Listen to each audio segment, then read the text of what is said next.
जो मोदी के यार हैं, प्रेजेंट टाइम में मैं ये कहना चाहूँगा, जो मोदी के यार हैं वो देश के गद्दार हैं, क्योंकि ये खुद ये जो आरएसएस है, ये आरएसएस की एक ब्रांच है।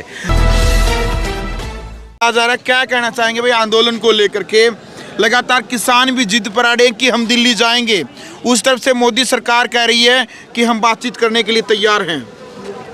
ये मोदी सरकार नहीं है, ये हिंदुस्तान की सरकार है। ये मोदी के बाप की सरकार नहीं है, ये भारत सरकार है। तो आप अपने शब्द से थोड़ा इसको शब्द को हटाइए। मोदी सरकार ये कोई तानाशाह देश नहीं है, ये लोकतांत्रिक देश है।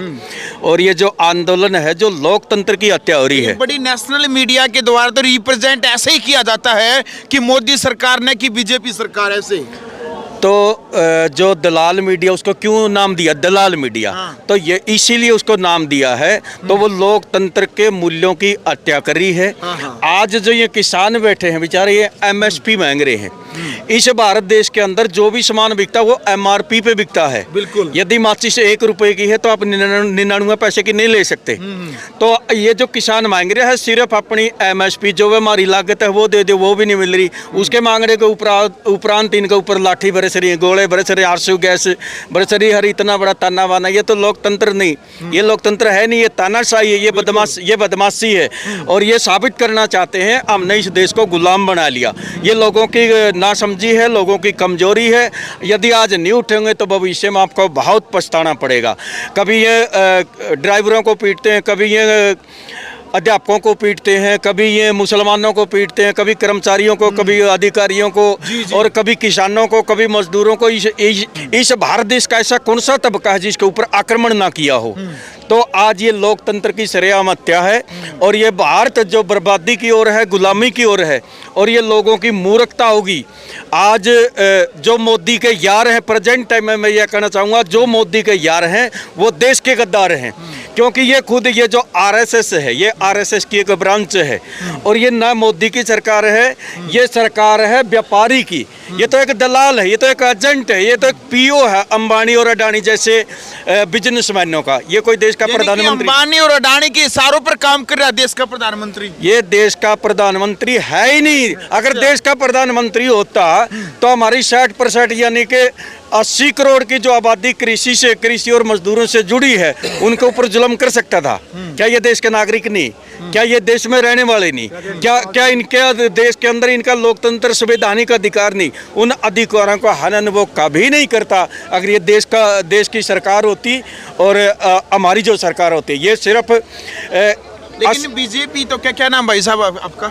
हमारा नाम करमबीर नैन है। करमबीर नैन जी, कहाँ से आए हैं? मैं जींद से, हरियाणा से आया हूँ। हाँ, पेशे से स्पोर्ट्स कोच हूँ, बच्चों को गेम खिलाता हूँ। लेकिन पहलवान जी, बीजेपी का तो नारा कि सबका साथ और सबका विकास, हम सबका विकास करने लग रहे हैं। ये ऐसा आप नारों के माध्यम से ही इस देश को गुलाम बना रहा है। इसने पहला जो नारा, अगर इसके ऊपर विश्वास करे कौन? इसने पहले अपनी पत्नी को विश्वास दिया, मैं 7 जन्म का साथ निभाऊंगा। 3 महीने में छोड़ कर भाज गया।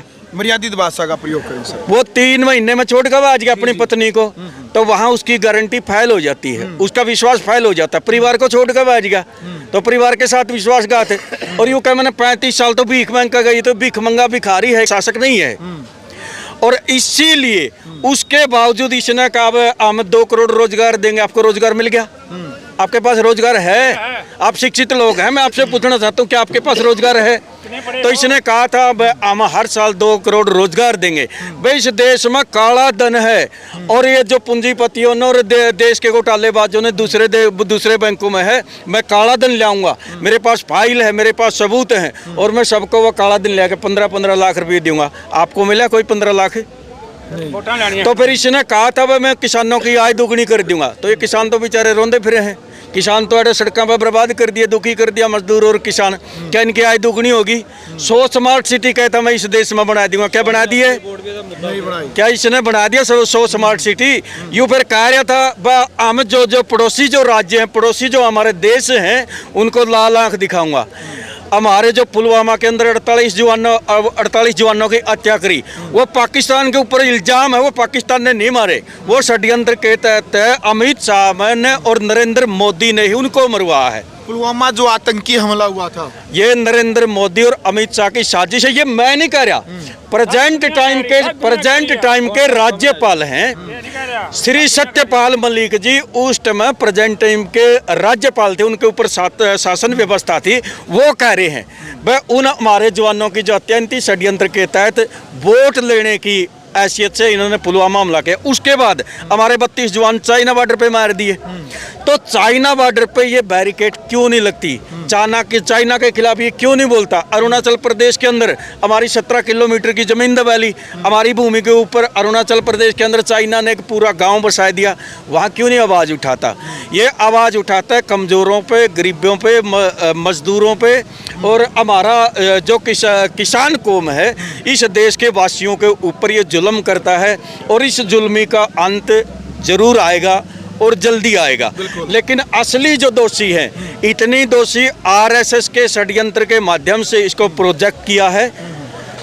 तो हम यही जो कहेंगे, ये जो देश का प्रधानमंत्री नहीं है, ये आरएसएस के कुछ चुनिंदा षड्यंत्रकारी एक गिरोह का प्रधानमंत्री है, या फिर कुछ व्यापारियों का प्रधानमंत्री। अभी क्या कहेंगे, 4 दौर की मुलाकात किसान नेताओं की केंद्रीय मंत्रियों के साथ हो चुकी है, लेकिन अभी तक टाइम पर टाइम दिया जा रहा है। जो मांगे है किसानों की, वो नहीं मानी जा रही है।